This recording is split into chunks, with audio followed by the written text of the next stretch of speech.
YS Jagan అధికారంలోకి రాగానే ప్రతి గ్రామంలో గ్రామ సచివాలయం ఏర్పాటు చేసి దాని ద్వారా 10 మందితో కమిటీగా ఏర్పడి గ్రామ సమస్యలను గ్రామంలో చర్చించుకుని పరిష్కరించుకునే విధానాన్ని ప్రవేశపెట్టనున్నారని పొన్నూరు వైసీపీ అభ్యర్థి కిలారి రోషయ్య అన్నారు.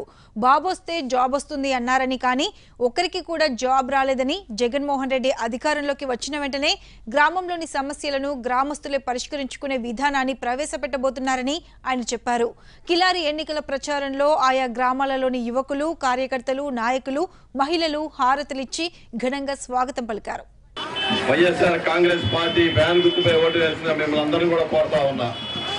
ఎందుకంటే వైఎస్ జగన్మోహన్ రెడ్డి గారు రేపొద్దున అధికారం చేపట్టిన వెంటనే గ్రామ సచివాలయం ఏర్పాటు చేయబోతా ఉన్నారు. గ్రామ సచివాలయంలో ఈ గ్రామానికి కావాల్సిన పనులన్నీ కూడా మన గ్రామంలోనే నిర్ణయాలు తీసుకొని ఆ నిర్ణయాలు ఇక్కడే అమలు పరుచుకునే విధంగా, అదేవిధంగా గ్రామంలో కనీసం 10 మందికి ఆ గ్రామ సచివాలయంలో ఉద్యోగ అవకాశం కూడా కల్పించనున్నారు. ఈ సర్పంచ్ కానీ వీళ్ళందరూ కూడా ఉత్సవ విగ్రహాలుగా మిగిల్చారు ఈ తెలుగుదేశం ప్రభుత్వం.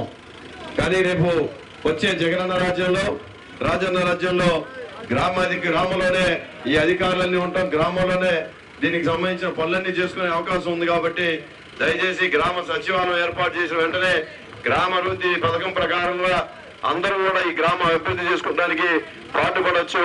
ఎక్కడో వెళ్ళి ఎవరినో బతిపాడాల్సిన అవసరం లేదు. ఈ గ్రామంలోనే నిర్ణయాలు తీసుకొని మరి అదేవిధంగా అన్ని కూడా చేయొచ్చు అని చెప్పి తెలియజేసుకుంటూ మరి 10 మంది కూడా ఉద్యోగ అవకాశం కూడా ఈ గ్రామంలోనే యువకులకే ఇవ్వడానికి జగన్మోహన్ రెడ్డి గారు నిర్ణయించుకున్నారు. కాబట్టి ఇప్పటి వరకు కూడా తెలుగుదేశం ప్రభుత్వం మరి జాబ్ వస్తే బాబు వస్తే జాబ్ వస్తుందని చెప్పి మోసం చేసిన వ్యక్తి రేపొద్దున జగన్మోహన్ రెడ్డి గారు అధికారం వచ్చినప్పుడు ఈ గ్రామ సచివాలయంలో 10 మందికి ఉద్యోగ అవకాశాలు కూడా కల్పించున్నారు. అదేవిధంగా పెద్ద వ్యక్తున ఈ రాష్ట్రంలో మరి అందరూ కూడా ఉద్యోగ కల్పనకి దానికి తగిన చర్యలు కూడా తీసుకోబోతున్నారు. మరి రైతులు కూడా చిన్న సన్నకారు రైతులందరూ కూడా మరి ఎకరం నుంచి 5 ఎకరాలు లోపు రైతులకి ఏడా 12.5 చొప్పున మరి రబీ సీజన్ కు ముందు మే నెలలోనే మరి వాళ్ళకి రైతు అందరికి చేయూతనివ్వడానికి అది రైతు భరోసా పథకం తీసుకురానున్నారు. మీ అందరు కూడా ఒకటే చెప్తా ఉన్నా, ఏదైనా సరే మరి జగన్మోహన్ రెడ్డి గారు అధికారం వచ్చిన తర్వాత రాజ్యం రాబోతా ఉంది. రాజ్యంలో ప్రతి ఒక్కరు కూడా సుఖ సంతోషాలతో వెలగనున్నారు.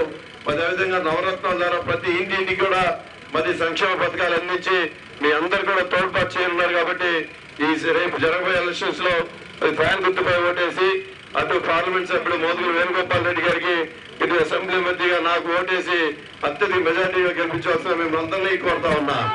జై జగన్.